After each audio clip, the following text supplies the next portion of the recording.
have said the budget. Absolutely. Discussion. We have our senior adjunct professor, Dr. Adhikari, also here. Good afternoon, sir. In fact, a couple of days back, sir had given his own write-up on the analysis of his budget. In fact, a couple of places I have also, taken inspiration from his budget note which he had made. So I'm just letting you know, Adhikari, sir. So a part of your analysis I have also quoted somewhere in my speech. So Mukherjee sir would be joining. I had called him. He said he will just log in. With your permission, ma'am, should we wait or should we start our session? But beyond the official minutes of this discussion, Manjari ma'am and I, we have to have a lunch together, because the day I was there in the campus, she was not there because of some urgency. So one lunch together at your campus is due. Absolutely, sir. We are waiting for the day. In fact, let's look at that day. we want you to take a few courses with us. I do not know whether that would be practically possible. It's too far. I can, of course, come once in 2 days, 2 days in a fortnight, and finish one course by consecutive 2 classes. We'll discuss that separately. We'll discuss separately. We'll discuss that separately. Sure. By all means, sure. So, Dr. Gupta, you tell us when we start. Because yes, it's a hard close at 4:30. Yes, sir. We'll then get going. We'll get started. Yeah. Okay. Yes. And I am also recording this session. I hope that is okay. I'm recording this session. It should be fine. Okay. If you share with us, that would be further better. Yes. I would definitely share. Okay. Good afternoon, everybody. On behalf of School of Business Management, SVKM's NMIMS Navi Mumbai University, I, Dr. Nupur Gupta, welcome all of you. Our Finance Minister, Ms. Nirmala Sitharaman, presented the Union Budget on the 1st of February 2021. This was the first e-budget administered digitally in this difficult times of the pandemic struck year. When we speak about the budget, a lot of expectations, aspirations of all sections of the society are associated with it. These expectations nevertheless come with some kind of a trade-off, and it is obviously a tightrope walk with which our union, with our finance ministry, has to actually negotiate with. Hence, today we have all assembled to understand the nuances of the breakdown of the budget and its impact on the different sectors of the economy. So we have our very respected and acclaimed senior professor, moderator for the event, Dr. Paritosh Basu. Sir is a senior professor and chairperson of MBA Law at NMIMS University SBM at our Mumbai campus. Sir holds a background of 34 years of corporate experience, mainly in finance, strategic planning, IT-enabled functions. In his last 2 corporate positions, there he was in the assignment. He had an assignment of being a global group controller as well as a CFO of 2 large MNCs in India. He is a digital evangelist and presently engaged with some startups as a senior advisor.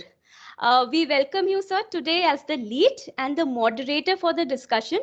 I will also be sharing URL of sir's previous videos and his own website for the benefit of our participants in the chat box. Our first panelist representing the industry, Mukherjee sir is here. Good afternoon, sir. Good afternoon.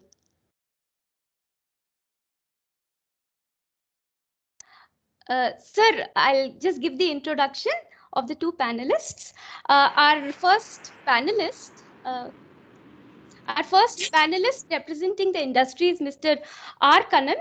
Sir is an expert in finance and strategy with more than 35 years of experience and has worked as a management consultant and as a key member of corporate HQ in companies like TCS, PwC, Hinduja Group as VP, ICICI Infotech as EVP, to name a couple of his previous assignments. He has also carried out assignments relating to corporate finance, fundraising, corporate performance management, business development, and M&A. He has a blog. He writes a blog on the Indian economy, the details of which I will be also sharing in the chat box for the benefit of the participants. We welcome you, sir, for the continued association you have always had with our institute. Last year also, you were there for the budget session. Thank you for coming. And our second panelist is the young and dynamic Associate Director of CRISIL Research, Mr. Hemal Thakkar. Mr. Thakkar has more than 14 years of experience in the automotive and logistic research and consulting space. He has worked closely with domestic and international clients in customized engagements related to market assessments, opportunity identification, competitive benchmarking, feasibility assessment, and due diligence. He is an eminent speaker at various industry forums and has contributed to a lot of analytical pieces which CRISIL writes for various industry journals. I'll be also sharing his LinkedIn coordinates in the chat for the benefit of all the participants. Now, without wasting any more time and taking more screen time, I would just ask Mukherjee sir to give us a go ahead to start with this budget breakdown, which Dr. Paritosh Basu would be leading and moderating. Thank you, ma'am. Good evening, everybody. Good evening, sir. Good evening, sir. Good evening. Both my very old association and colleagues and friend, Dr. Paritosh Basu, very close friend, as well as Kanan. Even if virtually, we are always get delighted when we meet each other. And when we meet face to face, we don't end our conversation before maybe half an hour or 1 hour. So that's the attachment. Mr. Hemal, nice meeting you. And thank you for, sparing your valuable time for adding value to my students. And same, Dr. Basu, you are my very close to me, so I won't tell you thank you. You were always there for us. You are always there with us, and with me also in the personal life. We are there for each other. Kanan also, the same thing applies. Kanan has been anytime I have requested him anything, even if when he was in a very senior position in Hinduja Group, he has never said no to me and never, somehow that's squeeze time for me. So I'm extremely happy that we have a very elite, well informed, who does a lot of research and who are the right people to add value to the vistas of new knowledge in our Indian economy, in our budget, because budget impacts the economy. And today everybody is talking about how that India is the fastest growing economy in the world. Its growth rate is one of the highest, 9%, whereas China is also not, I think 10%, China is also 1% behind. So I think their contribution will be very much valuable. And therefore, sir, again, I'm extremely happy to have you here, and I'm sure this session will be extremely valuable. And then I'm also eager to listen from you all. So with this, brief, there are experts, so I should keep quiet, because I always say you should never give opportunity for a professor to speak. It doesn't stop soon. So therefore, I would request, please, leave the platform to Dr. Basu to coordinate and monitor. And then, I'm my all faculties and students are there. So please, you can take over. And Dr. Basu, you can, please. Thank you, Dr. Mukherjee, Dr. Nupur Gupta, and Dr. Srivastav. Thank you for remembering us for this excellent event which you have called for. And as a lead and the moderator of this discussion, I have taken the liberty to choose certain areas of our budget which I thought would be relevant and point of interest for our students. That's how our discussion area have been demarcated within a framework. We have already kept aside 15 minutes for questions and answers towards the end of the session. I will request Dr. Nupur Gupta to see in the chat box whether there is any question coming up, and then finally throw up the question to us, quoting the name of the person who has raised the question. I have planned this way that our two panel members will be speaking in rotation. There will be 4 rotations for each of them. And certain areas I have demarcated, but kindly feel free to talk about your own areas of interest besides what I thought will be of interest. The next point is that we will avoid talking on any political and religion oriented issues in this discussion, and we will avoid certain jargons used by our leaders in the political forum. We'll completely and strictly control and confine ourselves within the periphery of finance and economics, both micro and macro portion to the extent necessary. So as the assignment was given to me, I started thinking when the first budget of India was presented. There is a controversy, and the controversy says that it could be February 18, 1869, or it could be April 17, 1860. And the gentleman who provided, he was a member of the India Council of Queen of England, and his name was Mr. James Wilson. And after that, when Pandit Jawaharlal Nehru took over as the Prime Minister of India, the first budget was presented by a gentleman called Mr. R.K. Shanmugam. He was essentially an industrialist, not at all a member of Congress. As you know, in those days, there used to be a tradition that even you are not a Congress party member, you could have participated in the parliament and also in the ministry and cabinet. So he presented a budget on November 26, 1947, which was to be followed from 1948. And he was a Diwan of Cochin and himself was an industrialist. He was not a finance and economics person. And you will be very surprised, the total sum of that budget in that particular year was a very meager sum. It was only 197 crore. 197 crore, out of which 48% was reserved for defense, which was 92 crores. Of course, Google uncle told me all this. I had to just talk to Google uncle on this. So since then, about 15 decades have passed. The systems and processes have stabilized, got standardized, and also got updated to suit the requirements of contemporary Indian economy. And you may be knowing that the most contemporary situation of presentation of budget is this year's budget, which was presented in a manner of digital administration process. So everything was digital this time. And as you know, 40 days, the bureaucrats who are involved in budget making, they are not allowed to go home. So all these things you can definitely get to know. But one thing was very completely new in this year's budget. And my recently learned jargon of management is VUCA-FU.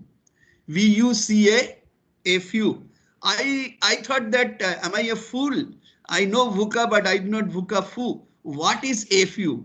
So like a fool, I felt that I cannot remain ignorant of this new jargon. So I called up one of my communication teachers, and he said that I'm considering myself fool, and she said that you are really a fool.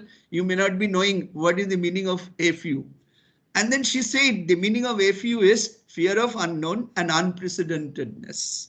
So these are the two things which were absolutely new, because none of us were born when the first pandemic happened. I came to know that 117 years old lady of France, she has seen both the world wars and now the second pandemic, but none of us have seen it. So I thought, if the VUCA-FU is there, what are the new path for India to get into the next generation economy in the new world order? And the path is now revival, survival, growth, sustain and quantum leap. I repeat, revival, survival, growth, sustain and quantum leap. So it has to be a completely new game plan for the Indian economy. And Indian economy has to recast itself in terms of its budget analysis and budget trend movement in terms of yesteryear, the then before, here I mean the then before pandemic, now when pandemic is gradually being fought out, tomorrow and thereafter, next. So in this context, I'm sure our panel members here will be definitely taking care of the new items called revival, survival, growth, sustain, and quantum leap. As Dr. Mukherjee has said, that Indian economy is one of the fastest growing. And of course, what is tomorrow and next? Coming to the position of revival, survival, and growth, all of you know that this time budget is a little unprecedented in terms of integration of several budgetary and reform measures which were announced by Government of India simultaneously with the phase-wise easing of the blocks of lockdown. So as the lockdown kept on getting released, simultaneously certain economic measures kept on coming, and monetary measures also came in. One of the major beneficiaries of that was MSMEs. We'll come to this subject little later. Government of India has given certain monetary plan and also given one of the most path-breaking new number in terms of monetization of its family assets, in terms of government assets and railways assets as well as PSU sector assets, to the extent of 1.75 crore. Keeping in view the past performance of many of our governments, irrespective of color, we have seen that whatever has been announced in terms of deprivatization and divestment, we have never achieved the target. So one of the most important factor that is important for us to understand and for us to wait and watch whether the government will be able to bring a lot of speed and quality in creation of assets through various measures they have announced, and also get a 1.75 lakh crore money from its privatization and measures of selling idle assets. Of course, idle assets are good for none. So that perhaps could be a better proposal from the Government of India. But I'm sure our panel members will certainly talk about it as we go ahead. As a student of accounting and finance, in 1967, I started learning commerce as a student of class 9. Since then, I have observed one thing, which is absolutely common. And that common is there will be always certain criticisms and observations against the budget. And there will be certain equally strong criticisms and observations for the budget.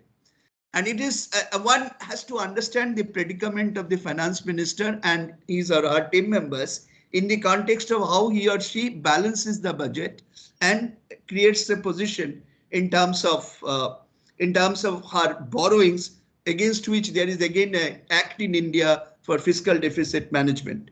So without much of ado, I will request our first panel member to keep this prelude of mine in the context of our discussions.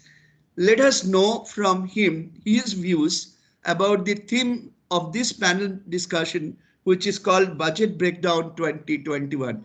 Mr. Kannan, over to you, and your time for the first round is about 5 minutes. Good afternoon, Professor Partha Mukherjee, Professor Paritos Basu, Professor Nupur Gupta, Professor Manjari Srivatsav, and my co-panelist Hemal Thakkar, and faculty members, students, and other participants. I am very, very happy to be part of this discussion today. I would like to thank Professor Partha Mukherjee. Last year, I was able to go and speak to the faculty members in person in your campus, and this year again he has invited me to be part of this event. So I know him for more than 28 years now, and also I know him for last 10 years. So speaking in a CFO forum, he also invited me as a speaker there. So I know Professor Basu for more than 10 years now. Coming to this budget, it's really a challenge to prepare a budget during these times. What we found for the first time in our lives, both the demand side and supply side contraction happening in our economy. Thanks to COVID. So we saw, actually it started as medical crisis. Then it became a kind of financial, we saw financial crisis. Then a kind of social crisis was developing. So initially, people thought that it would go away soon. but later on we saw our growth estimates were being revised down. Then from November onwards, we saw silver lining, and we saw green shoots are coming up in the Indian economy. And in fact, one of the good things which has happened during this crisis is that, unlike in 2008, where most of the developed countries were in a very bad situation, from 2008 they learned a lot of things and they were already prepared. And we saw that lot of liquidity in the system in the world as well as in India. India also, we see a very good liquidity with the banks today. So that is a backdrop with which the budget was drawn up. And of course, government has spent more money than what it should have in the last year. Especially they spent a lot of money on food subsidies and also borrowing. The debt funds, borrowing was 12 lakh crores, but the debt funds contracted by government was more than 18 lakh crores. So that was really one of the large ones. And like Professor Basu said, we have a fiscal deficit framework by which it has been gone by those framework. And this year, obviously, the government had to breach that level and they had to borrow more money. And similarly, next year also, the government is budgeted to borrow more than 12 lakh crores from the market. And coming to this budget, the focus actually, as per the Honorable Finance Minister, they wanted to focus on 6 areas. As we are all aware, health is the most important area, which obviously they said that this is going to be one of the key focus areas for this year. Then second one was for the first time, I was speaking on this and writing on this for last 3-4 years, that government has got a lot of land and government companies have got a lot of land and they have to develop a plan for monetization of land. I'm very happy. This time on the physical side, the government has decided to really monetize the land through REIT and InvITs and maybe lease and sale. All that will happen. So they are focusing on physical and financial side also. They said that on finance side, we see that government is planning to create an institution for project finance, like in the S12 institutions like ICCI, IDBI and IFCI. Now the need has been felt that we need specialized, focused project financial institutions, whereas these public sector banks are not in a position to fund very large infrastructure projects with the present capital they have. Then, rightly so, this infrastructure sector, we already know that last year the government has created a big pipeline for infra. So far from the pipeline, already 1.1 lakh crore of projects have been completed so far. The pipeline was for 100 lakh crores, but this time they expanded the scope from 6,500 to some 7,500 projects. Then they're talking about inclusive development and reinvigorating human capital. And of course, innovation R&D, as we are all aware, this concept of Atmanirbhar Bharat, I will call it as a Make in India 2.0. We introduced the concept of Make in India in 2014. So at that time, our industry manufacturing contribution to GDP was 16%, and they wanted to take it to 25%. Whereas at the end of 2020, the contribution of manufacturing to GDP is still at only 16.4, 16.5%. In this light, the government has drawn up a new plan for reinvigorating some of the industries which are already globally competitive, like automobile. India is already globally competitive. Textile, already we are globally competitive, but only our rank has come down. So government is talking about innovation R&D. In the light of this Atmanirbhar Bharat, what will happen? These 13 sectors, we will be able to attract a lot of capital from around the world. What is happening today? There is more than 20-25 trillions of dollars around the world is earning an interest of minus interest. And similarly, as you are all aware, in US as well as in European countries, in many places the interest is almost close to zero. So recently, what has happened? All these leading pension institutions, they have decided they were always investing in only safe assets. Now these pension assets and long-term assets, which are supposed to give good yields to the uh, uh, investors or participants, they have decided to even look at investing in arbitrage funds, equity, and other areas. So one of the safe havens and one of the countries which gives such a good opportunity is India. So that is why we are able to attract a lot of investments. The global liquidity and Indian liquidity actually supporting the Indian market, which is mobilizing the capital for growth easy, as well as we will be able to attract a lot of foreign direct investment from others. Finally, government said out of 6 pillars, they said minimum government and maximum governance. So they want to really make it. In fact, I was surprised to see in the budget for pension, this year they have given more pension than last year, but the projection for next year for pension is lower than this year. So I don't know how they are going to achieve it, but they must be having some calculation.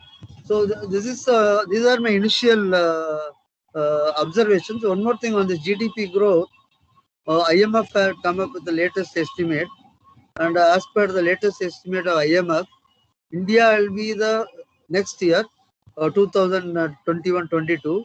India will be the fastest growing major economy in the world. Of course, we have economies which are growing faster than us, like Bangladesh, Vietnam.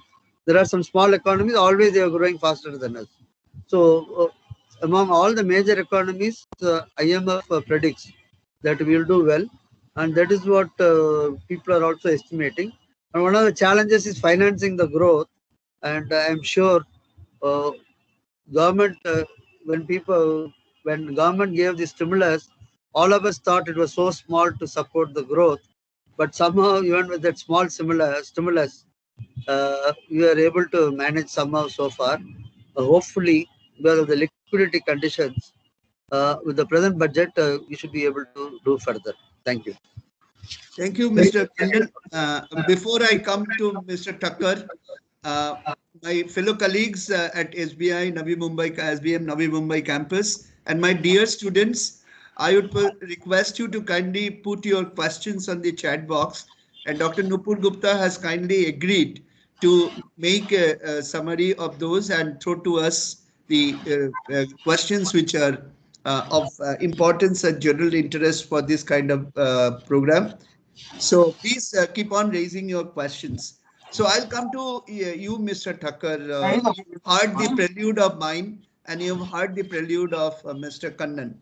So I would like to first throw you a light before we come to very specific questions of mine, which I'll be throwing to you going forward. Please give us your initial view on the theme of the session, which is Budget Breakdown 2021. Thank you Your very much. time will finish, just to watch your clock, 13:36 will be your time for this portion. No, sir, 15:36, sir. I'll keep that. 15:36, right. Yep. Okay, thank you very much. First of all, thank you to all the, member and fellow panelists, who've invited me to this forum. I'm really obliged, and I hope I do justice in front of such a large audience who's such senior as compared to me. I'll try my best to live up to the expectations. As per my understanding, or as per CRISIL's understanding, this is a growth-centric and expansionary budget, which probably pushes a lot of right buttons while focusing on improving India's midterm growth trajectory. What is good to know is, spending is expected to continue going forward with limited new tax revenue, and the focus is clearly on stimulating growth after once in a century shock that we've actually seen. While this implies higher than anticipated fiscal deficit and borrowings, and therefore adds on to the upside risks, to interest rate and the quality, but we still feel that the quality of spending will improve substantially. What is very important to note is that the CAGR of capital expenditure of our budget over fiscal 20 is 28%, while that of revenue expenditure is only 12%. So, you are very clearly able to demarcate what is the focus that the government is having. Also, what is noteworthy is, there is reduced dependence on IEBR, or that is internal extra budgetary resources. And especially off balance sheet financing is done through public sector and government entities such as NHAI for funding capex, which is also very, very positive, because that means the government knows that, we'll do the heavy lifting for that matter. The government was very much aware of it. The onus was clearly on them to do heavy lifting for reviving the investment cycle for a broad-based recovery, because private sector capex is yet not in sight, barring a few segments like cement, where there has been some big capex plans announced, because utilization levels across are pretty plummeted at this point of time. And quite in line, the capex allocation for fiscal 22, as I mentioned, has increased by about 26% on year as compared to last year, with focus on infrastructure. Apart from higher capex, what is really very good about the budget is, the approach to infrastructure, where the budget lays out an institutional mechanism also to fund it. Continuous monitoring of the pipeline of projects in the national infrastructure pipeline. They have clearly front-ended spending, and also very important point is, they've tried to catalyze private sector capital via asset monetization. So, in a way, they've hit all the right buttons. Also, what is very, very encouraging is, they have, they've decided to set up a professionally managed development finance institution, DFI, with a starting capex of 20,000 odd crores, which augurs very well, for our economy. There is enough and more meat in each of these moves, and the DFI will provide an additional funding avenue that can help bringing to fructification all projects, that are there under NIP. And the enhanced spending will also come as a shot in arm for employment, where our country, this is required to a great extent, So employment multiplier is very high, when you kind of invest more on the infra space. Also, a lot of, meat for construction, cement, steel. These are other areas which will benefit substantially. Also, other thing which is noteworthy is the progressive steps for the financial sector that they have taken, including, privatization of public sector banks, transfer of bad loans to a bad bank, adequate allocation of recapitalization, and I would say increase in FDI limits for insurance. These are certain very positive steps, that the government has taken.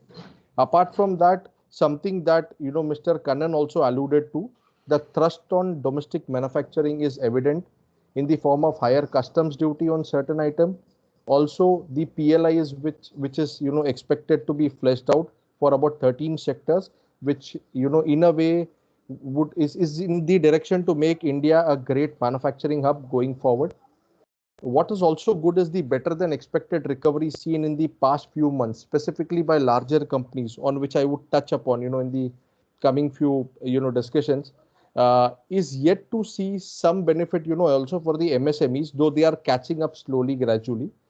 But what is good is, if there is an overarching picture that I have to draw, it would be that the budget has set the tone for infrastructure growth for the next 3 to 4 years, which is very positive.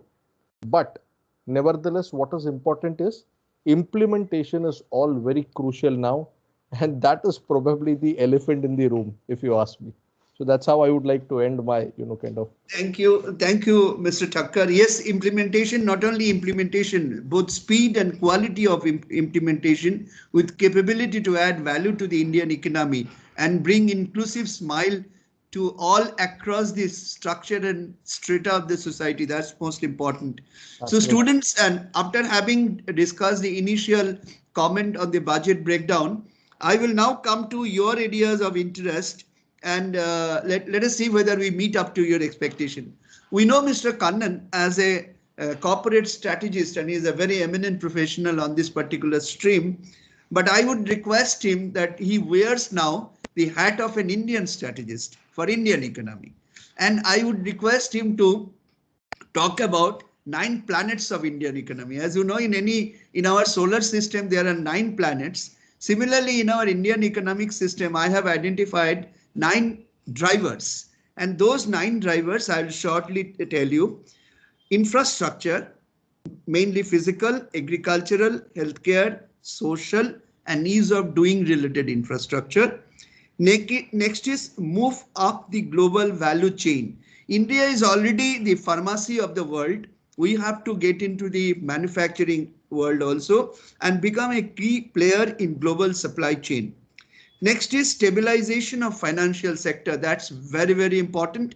And we have dedicated one particular 6 minutes for this with Mr. Hamal Thakkar. I have created some questions for him. The next planet and driver is employment generation and drive for consumption growth. The fifth one, demand generation by increasing per capita income. As you know, MNREGA allocation has reduced substantially this year, but I believe in rural sector, some job creation measures have been taken. So demand generation by increasing per capita income with specific focus to rural sector. The sixth one is education for all. And I personally feel vocational education is very, very important, particularly agri-tech vocation and any other vocational area where a student gets immediately deployable immediately after the vocational course after UG, before even UG. So more facilities for UG level education in urban and semi-urban area and the vocational education across the country. The next one, and the most important and contemporary one, is innovation and upskilling. We are looking for creating for an environment where people are enabled to make mistakes, burn bit of cash if necessary, and create an innovative value addition to the economy. The eighth one, which belongs to us with the professors across all disciplines of studies, is fundamental and application-oriented research and development.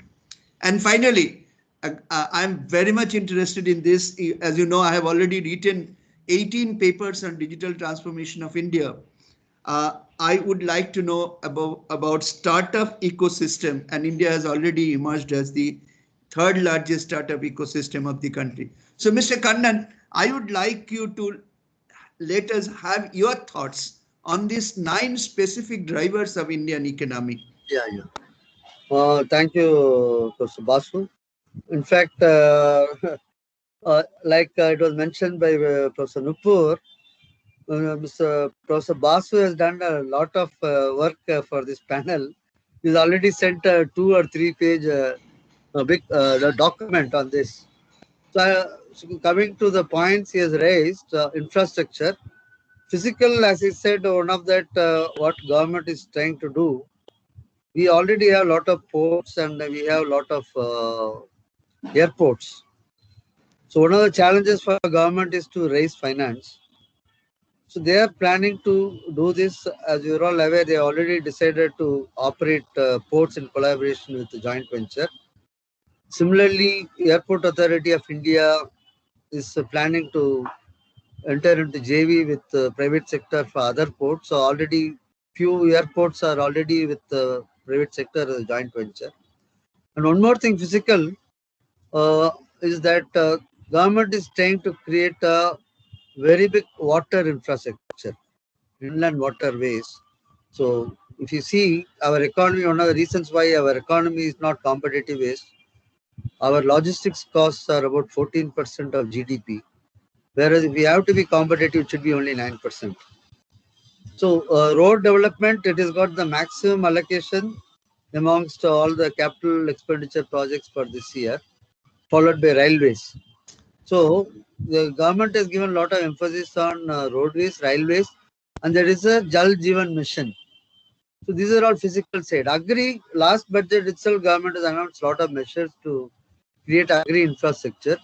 In collaboration with the NABARD, a lot of schemes are announced for agri, and as well as to develop the agri infrastructure this year, the budget for credit to agriculture has been raised to 16 lakh crores. And health, obviously due to all the reasons we know, this pandemic, government is really focused, heavily focused on health now. This is one of the areas the government wants to focus so that we will have a healthy economy where people who work are also very healthy. So the budget for this year is really good. I have some numbers which I can give later. And social infrastructure, if you ask me, especially after the pandemic, especially infrastructure relating to digital, broadband, yeah, broadband. That has become very, very important. Already, you know, a company like BSNL, it has a big plan for broadband penetration into most of the rural areas of India. So once that is done, I can tell you, I'll come when I come to education, I'll tell you how it can help. The ease of doing business, if you ask me, actually our rank should be only within top 10, not 63 or 70. This I spoke in an international conference also 4 years ago, where I said actually our ease of doing business, our rank should be 5. Maybe now it is 10. Well, you should look at only 5 parameters, not 95 like the World Bank is looking at. And they also take only 2 cities. So ease of doing business should be based on your economic growth, your profitability of the business, FDI you are getting, the interest of foreign investors. So if you take only these 5 or 6 key ratios, actually we might have come down by 3-4 ranks from 5 to 7 or 8 today. But government is trying to make it easier by making lot of the procedures relating to government digital. Yeah, like Professor Basu said, first time we have done a digital budget, digitization of publications, and similarly they are trying to simplify a lot of procedures relating to tax. Global value chain, of course, the measures announced by government. If you ask me, the big article I wrote in newspaper about 3 months ago. So we are actually about 10 sectors we are globally competitive, like automobile, gems and jewelry, leather, chemical, textile, R&D, IT, ITES. So we are already strong in 10 sectors. But if you want to be really a good player in global value chain, if you see the countries which have taken, in fact, India is number 3 in the world for apparels, but now we are overtaken by Bangladesh and Vietnam. So if you have to emerge as a global value chain, part of the global value chain, one of the key aspects is that we need to have free imports of components and raw material required for exports. And that is yet to happen. So in fact, in this budget, what has happened with the view to give a push to Atmanirbhar Bharat, wherever the areas where it creates a lot of employment, actually government has increased the customs duties. So that's one piece. In fact, it's a challenge also to do that. So if you reduce the rate of customs duty, what happens is that it might kill the local industries. So you have to strike a balance. Then coming to stabilization of financial sector, actually we had our Indian economy would have continued to grow if our banks were not forced to declare all their NPAs by March 2017. So forcing the banks to aggressively provide for NPAs by 2017, what has happened? I think that's a good measure. Let's clean up. Okay. So, but if you see the stabilization of financial sector, now government has taken a lot of steps in this. One already Mr. Thakkar talked about it, so I will not elaborate. One is that they set up a asset reconstruction company, and they're planning to privatize the PSC banks. And of course, government is ready to support the financial sector in any way so that it can develop very well. Employment generation, if you see India, we have to generate at least 1.25 crore of employment every year. That will be a big challenge, especially in a scenario like this for a government. And of course, Professor mentioned that Narega, they have reduced the budget this time. Last year it was, I think, more than 1,10,000 or 20,000 crores. This year budget has been revised to 73,000 crores. Actually, last year they increased the budget because what happened was they wanted to protect the lives of so many people in rural areas. So they increased the budget. Otherwise, also with this 73,000 crores, you will not believe at least 5 crore households they will get a job for at least 1 day, 100 days in a year with a minimum age of 212. So that covers almost 25 crore of population. Apart from that, I can tell you, this employment generation is actually happening in, I am from a rural area village. I went to my village after a year, about 2 weeks back. When I went there, the kind of development which is taking place there in real estate, and there is a petrol bunk which has come, I was surprised. There's a guy who's selling a two-wheeler. So actually the farmers have diversified their occupations. I find that a lot of employment generation is happening in a unorganized sector. So I think this is going to be a major trend going forward, and we'll find more and more entrepreneurs coming up. But it will be a big challenge for government to create employment for 1.25 crore people every year. Consumption, if you ask growth, this is one of the challenges we faced in the last 3 years. The demand, in fact, even before the pandemic, we saw the consumption going down in many sectors, and government was very, very proactive. And even before pandemic, they brought 3 or 4 stimulus measures. Government was trying to do its best and to see how they can kickstart the consumption. But one of the ways they can kickstart the consumption is there are about 4 crore people who are employed in central government, state government, and government-related sectors like panchayat and all that. So these people, actually, their salaries are protected, whoever is having jobs. So that is one segment of population which can spend money.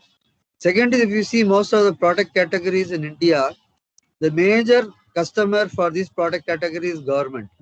So government, like in usual times, they should continue to give orders to companies. You take any sector, even Hindustan Unilever also is a big supplier to defense. I mean, ITC is a big supplier to defense. So if government continues to support the consumption through this way, we will find that demand will come back to the old level. Of course, rural, I explained to you. Education for all, it's a noble objective. We all know that there is an act by which anybody who is in the age of who can complete 8th standard, we have a law. It's compulsory that they have to go through this 8th standard. If anyone finds the person is not doing, they can bring to the notice of government. It is the responsibility of government to make sure the person goes up to 8th. Like I said, once this broadband penetration happens through BSNL rural areas, in fact, we can provide a very high quality education through video, through television, in community halls, in the rural areas, which will be much, much better than the system we have today. I can tell you, Professor Basu runs the Atal mission for NMIMS University, and he is closely involved with the Niti Aayog in bringing these type of experiments to these education institutions. And of course, innovation upskilling, I told you, there is a skill development mission is there in government, which is focusing on development of ITIs in a big way. More than 11,000 ITIs. Some of them are adopted by corporates, large corporates. So they provide funding to ITIs. They take people from ITIs. And innovation, because of this Atmanirbhar Bharat, we will find, in fact, Bangalore is one of the global R&D centers of the world. So you name any large company in the world, they have a R&D center in Bangalore. That is in the digital and IT area. But it can be extended to other areas. And of course, fundamental application R&D is related to that. Startup ecosystem, government has got that Startup India, and there is a separate portal, there is a separate department in government, and we have more than 24,000 startups.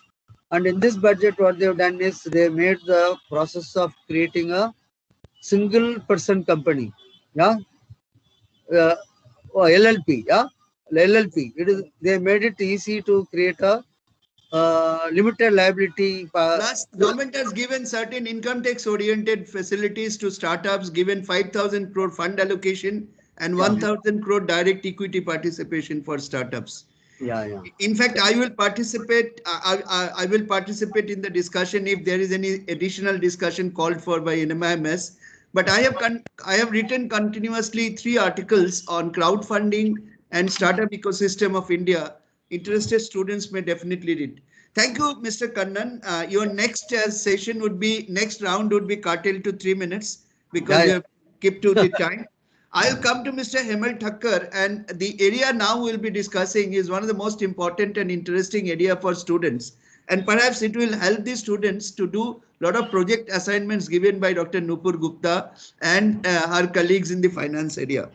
Mr. Thakkar, bachpan se I came to know that stock market is the barometer of any economy of any country. Sri Krishna plays his flute in his own tune. The friends think that Sri Krishna is calling for playing. The cows think that Sri Krishna will take us for grazing. The Gopiya feels that Sri Krishna will do lila with us. But the finance minister played her tune in her own way as she feels. But market has gone berserk. Market has gone crazy. I'll give you certain numbers. Since March 12, 2020 and again March 12, 2021, this is the 1 year span I have taken.